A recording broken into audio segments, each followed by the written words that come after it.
요한일서 3장 13절에서 24절까지.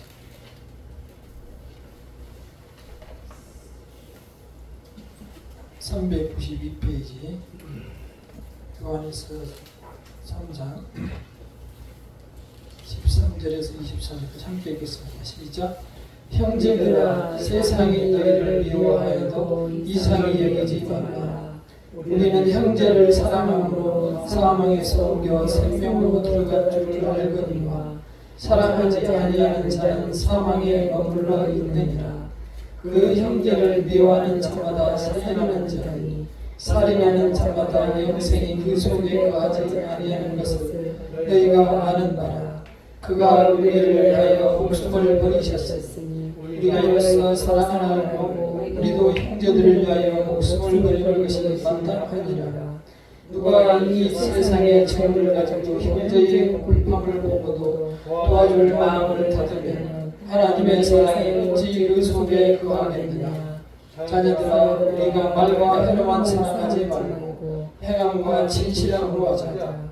이로써 우리가 진리에 속한 줄을 알고 또 우리 마음을 주 앞에서 굳세게 하리니 이는 우리 마음이 혹 우리를 책망할 일이 있어도 하나님은 우리 마음보다 크시고 모든 것을 아시기 때문이라. 사랑하는 자들아, 만일 우리 마음이 우리를 책망할 것이 없으면 하나님 앞에서 담대함을 얻고 무엇이든지 구하는 바를 그에게서 받나니 이는 우리가 그의 계명을 지키고 그 앞에서 기뻐하시는 것을 행함이라. 그의 계명은 이것이니 곧 그 아들 예수 그리스도의 이름을 믿고 그가 우리에게 주신 계명대로 서로 사랑하는 것이니라. 그의 계명을 지키는 자는 주 안에서 거하고 주는 그의 안에 거하시나니 우리에게 주신 성령으로 말미암아 그가 우리 안에 거하시는 줄을 우리가 아느니라.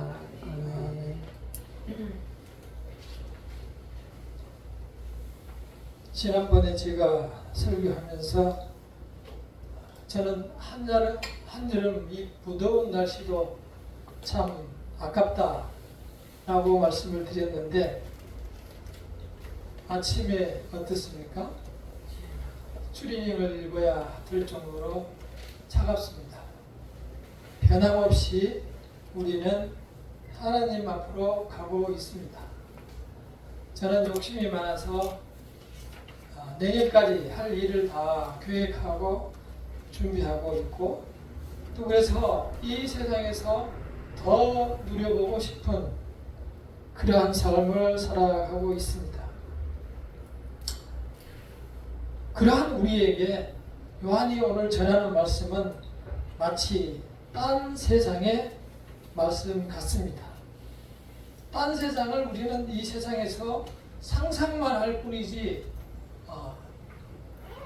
가보지를 못했기 때문에 믿음이 잘 안 생깁니다.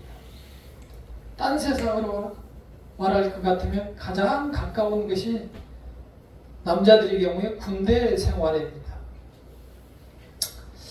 그래서 군대 갔다 온 남자들한테 다시 한번 갈 거냐 물으면 아무도 가고 싶다는 사람이 없습니다. 딱 한 명이 있더라고요. 지금까지 제가 본 사람 중에 우리 최영만 장로님 딱 한 번만 군대에 다시 갈 수 있다고 하는데 아무도 군대를 가기를 원하지 않아요.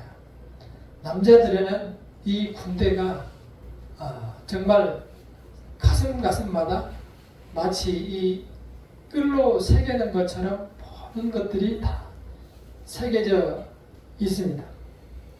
그래서 여자들하고 아무리 이야기를 해도 여자들은 그것을 이해를 못해요. 딴 세상으로 생각해요.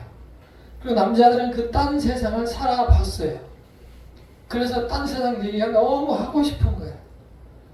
밤에도 이렇게 이야기하다 보면 여자들은 그냥 자버리는데 남자들만 계속 이야기하고 술자석에 가서도 그런 얘기를 하지 말라고 그래요. 왜냐하면 그 끝이 없어요. 새벽까지 이야기해도 끝나지 않는 이야기가 바로 이 군대의 이야기입니다. 군대 가면은 이렇게 처음에 밖에서 모여서 부모님과 함께 좋은 말씀을 듣고 잘 지도해서 보낼 테니 걱정하지 마시고 돌아가시라고 해서 손을 잘 흔들고 이렇게 딱 기역자로 돌아가면은 돌아가는 순간 저쪽에서 빨간 모자 쓴 군인들이 뛰어와 이 새끼 앞으로 굴러 뒤로 굴러 좌로 우로 해서 포복 이렇게 기는 것을 포복이라고 하는데 기어서 자기 앞에까지 오게 합니다.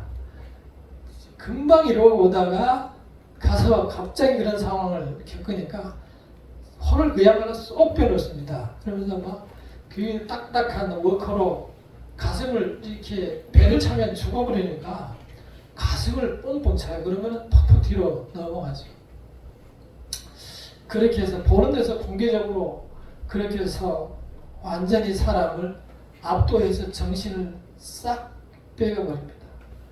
그리고 그러한 일을 밤이 되도록 밥 먹기 직전까지 계속합니다. 하루가 한 1년 정도 되는 것처럼 길어요. 그래서 저녁 때 되면은 그 옷을 다 쌓아가지고 흙이 이게 범벅이 된 옷을 쌓아가지고 이제 그것도 한 1분 안에 주소를 쌓다가 다시 풀었다가 쌓다 풀었다가 풀었다 이렇게 해가지고 여러 차례 해서 쌓아서 다시 1분 만에 주소를 써서 집으로 보내죠. 그리고 이제 그 전에 저는 어머니한테 이제 인사를 하고 군대를 올라오는데 어머님이 딱 한 가지 말씀하셨어요. 가서 항상 중간만 가라.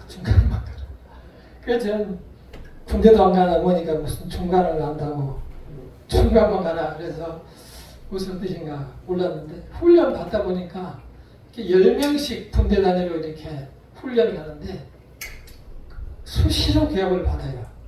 한 30m 앞에 이렇게 나무 있으면 나무 앞에 나무 한 바퀴 전방 나무 소나무 한 바퀴 선착순 10명이 막 뛰면 1등 하려고 막 뛸 거 아니에요? 그러면은 갔다 오면은 1등 한 사람 한 명일 거잖아요.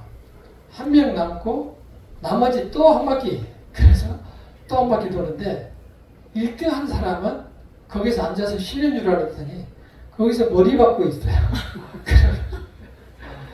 또 2등 한 사람 또 갔다 오면 머리 박고 있어요.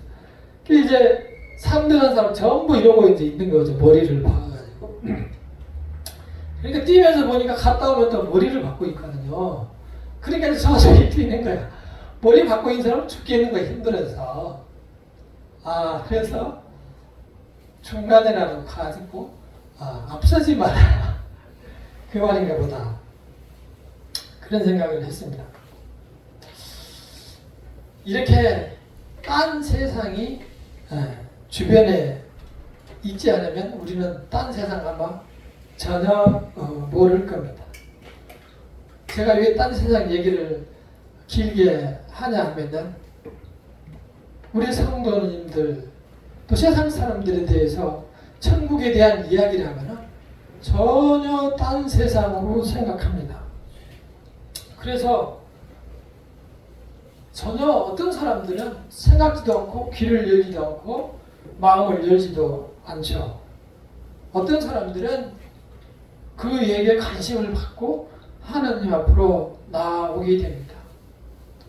오늘 요한이 우리에게 전하고 싶은 말은 하나님이 통치하시는 그 세상은 사랑으로 통치하는 세상이다.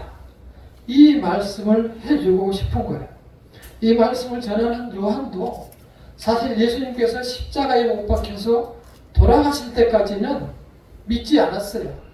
딴 세상이 있는 것을 몰랐어요. 듣기는 들었는데 몰랐어요.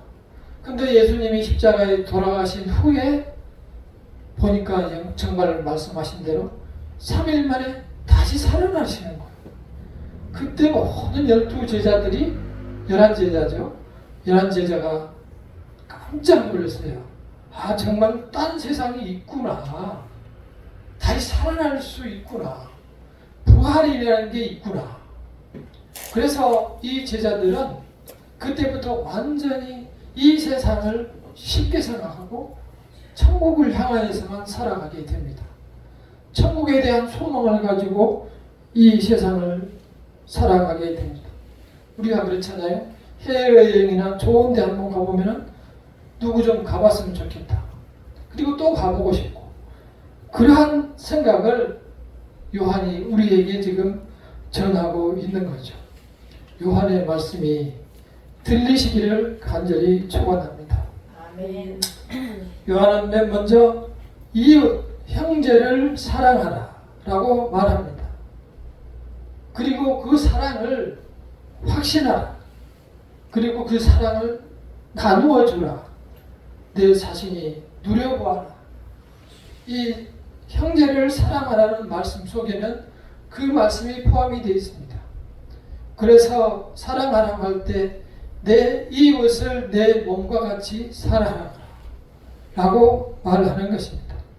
이 말씀은 우리가 오늘 읽었듯이 매우 직설적으로 표현하고 있습니다. 형제를 사랑하지 아니하는 자는 아직 사망에 머물러 있느니라.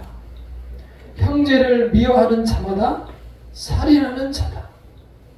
말로만 사랑하지 말고 행동으로 보여줘라. 매우 이례적으로 강하게 직설적으로 표현합니다.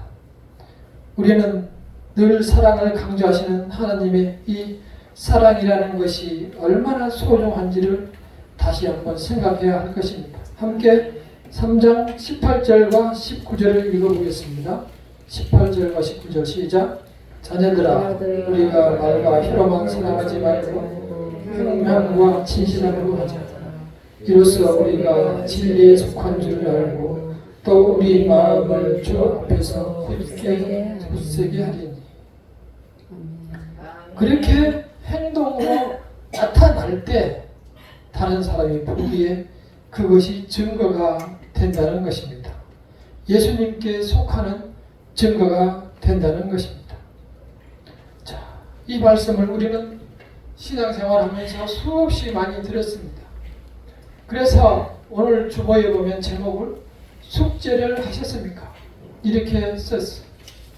우리 수없이 많이 들었지만 학교에 다닐 때 숙제처럼 아직도 해결하지 못하고 있는 것이 행함이 있는 믿음, 행함이 있는 사랑, 이것입니다. 이 숙제를 우리가 지금까지도 해결하지 못하고 계속 숙제로서 가지고 이 세상을 살아가고 있습니다. 어려운 사람이 있으면 내 돈으로, 너의 희생으로 도와주어라. 이것이거든요. 이웃과 함께 어려움을 나누라는 것입니다. 이것이 정말 어렵다는 겁니다. 우리는 이 말씀을 다시 한번 생각해 보시기를 바랍니다. 왜 이렇게 말씀을 직설적으로 표현하셨을까? 우리는 주님께서 이 말씀을 우리에게 강조하시는 것을 깊이 생각하시고 소망을 가지셔야 할 것입니다. 숙제를 잘 한 사람은 학교 가서도 참 잘했어요. 도장을 찍어줍니다. 이 세상에서 서로 사랑하라, 형제를 사랑하라, 그 숙제를 잘 하시고 하나님 앞에 오신 분은 반드시 축복한다고 하나님께서 약속해 주셨습니다. 우리는 그 축복을 마가복음 9장 41절에 보면 누구든지 그리스도에게 속한 자 하여 물 한 그릇이라도 주면 내가 진실로 너희에게 이르노니 그가 결코 상을 잃지 아니하리라. 물 한 그릇이라도 주면 결코 상을 잃지 아니하리라. 약속해 주셨습니다. 그 이웃을 끔찍하게 사랑하시는 이유는 그리스도께서 그분을 위해서도 십자가를 지신 그야말로 그리스도에게는 아픈 손가락이기 때문입니다. 그래서 예수께서 우리에게 직접 그 본을 보이셨고 그로 인해서 우리는 다시 속죄하고 살아난 것입니다. 16절을 함께 읽어보겠습니다. 시작. 그가 우리를 위하여 목숨을 버리셨으니 우리가 이로써 사랑을 알고 우리도 형제들을 위하여 목숨을 버리는 것이 마땅하니라. 우리는 예수께서 십자가에서 죽으신 것을 이 사도 요한을 통해서 알게 됩니다.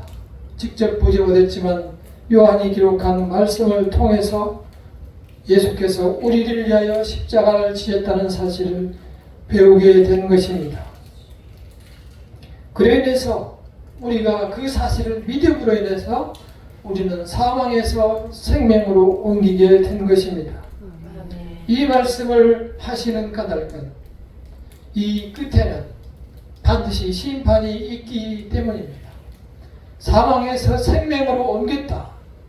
그 말씀은 우리가 예수를 믿기 전에, 예수님을 알기 전에는 사망으로 이미 죽은 사람이었지만 예수를 믿음으로 인해 우리에게는 영생, 생명을 주셨다는 것, 그 끝에는 그래서 심판이 있다는 것을 말씀해주고 있습니다. 이 말씀에 우리가 한번 더 귀를 기울이시기를 바랍니다. 사랑이 통치하는 세상을 상상하며 이 세상에서 살아가시기를 원합니다. 작게는 우리 이 세상에서 살아가는 삶 중에서 그야말로 사랑의 최고봉이라고 할 수 있는 것을 보면 결혼식이라고 할 수 있을까요? 결혼할 때 신랑 신부보다 부모들도 사랑하는 자녀를 보내야 하기 때문에 가슴이 아프고 그래서 저도 눈물을 흘렸습니다. 손님을 웃으면서 맞았지만 눈물을 흘리며 자녀를 보냈는데 가만히 보니 저보다도 더 크게 울고 있는 사람이 있었습니다. 사이가 더 크게 울고 보니까 울 것 같은 눈물을 흘리고 있었습니다. 그래서 제가 눈물을 멈췄어요. 보니까 그 부모님도 울고 계셨어요. 근데 보니까 운 사람이 훨씬 잘 사는 것 같아요. 잘 사는 거 보면은 그래서 많이 울기를 권합니다. 울어야 잘 사는 것 같아요. 그러고 나서 이 세상에서 그 힘으로 살아갑니다. 마치 사랑이라는 것은 우리가 하나님께서 받아서 하나님께 받은 그 사랑이 우리 마음에 스펀지처럼 고여 있어서 그 후로는 사랑한다는 말을 안 해도 그 고여 있는 사랑으로 어려운 세상의 파워를 이겨내며 이 세상을 살아갈 수 있는 힘이 되는 게 사랑인 것입니다. 각종 어려운 일뿐만이 아니고 여러 가지 남들이 괴롭히고 또한 육신적인 어려움을 당하거나 물질적인 어려움을 당해도 이겨낼 수 있는 힘이 사랑이기 때문에 사랑하며 살아가라고 말씀하고 있습니다. 두 번째는 사랑하는 사람에게 약속을 해 주셨습니다. 우리는 함께 21절과 22절을 읽어보겠습니다. 21절 시작. 사랑하는 자들아, 만일 우리 마음이 우리를 책망할 것이 없으면 하나님 앞에서 담대함을 얻고 무엇이든지 구하는 바를 그에게서 받나니 이는 우리가 그의 계명을 지키고 그 앞에서 기뻐하는 것을 행함이라. 이웃을 돕고 형제를 사랑하고 하는 일을 행하면은 우리가 조금 부족해도 이해해 주시고 우리가 담대해질 수 있고 하나님께서 무엇이든지 구하는 바를 그에게서 받는다라고 약속하고 있습니다. 우리는 이 말씀을 새겨야 합니다. 많은 사람들이 사랑할 줄 모르고 사랑하지 않으면서 하나님께 무엇을 구하고 무엇을 얻기를 바라고 있습니다. 하나님께서는 먼저 너가 사망의 길을 떠나서 형제와 이웃을 사랑하라고 말씀하고 있습니다. 그리고 그에게는 약속하듯이 무엇이든지 구하는 바를 그에게서 받나니 약속해 주셨습니다. 그 인생을 살아갈 때 우리에게 어려움이 있더라도 우리는 즐거운 마음으로 인생을 살아갈 수가 있고, 또한 나의 어깨가 가벼워지고 하는 일이 잘 풀려갈 수 있습니다. 이 세상에서 축복을 누리는 비결은 바로 형제를 사랑하는 것입니다. 이웃을 사랑하는 것입니다. 이 숙제를 이제는 밀지 마시고 하나씩 해결해 나가시기를 바랍니다. 나를 불러서 하나님께서 이 말씀을 주신 뜻을 기억하시기를 바랍니다. 하나님께서는 우리를 사랑하시기에 정말 우리가 관심도 부족하지만 우리를 자녀로 선택하셔서 선뜻 십자가 위에서 고생을 당해 주셨습니다. 그 헤아릴 수 없는 사랑에 힘입어서 이 세상의 어려움을 이겨내며 한 천국을 바라보고 정말 그 딴 세상을 바라보고 이 세상의 어려움을 극복하며 살아가야 할 것입니다. 그렇게 살아갈 때 하나님께서 힘을 주셔서 우리로 하여금 모든 어려움을 이겨내게 하시고 축복을 허락하십니다. 응답의 축복을 허락하신다고 약속하셨습니다. 사랑을 이웃에게 아낌없이 베푸시는 거룩한 성도가 되시기를 간절히 축원합니다. 기도하겠습니다.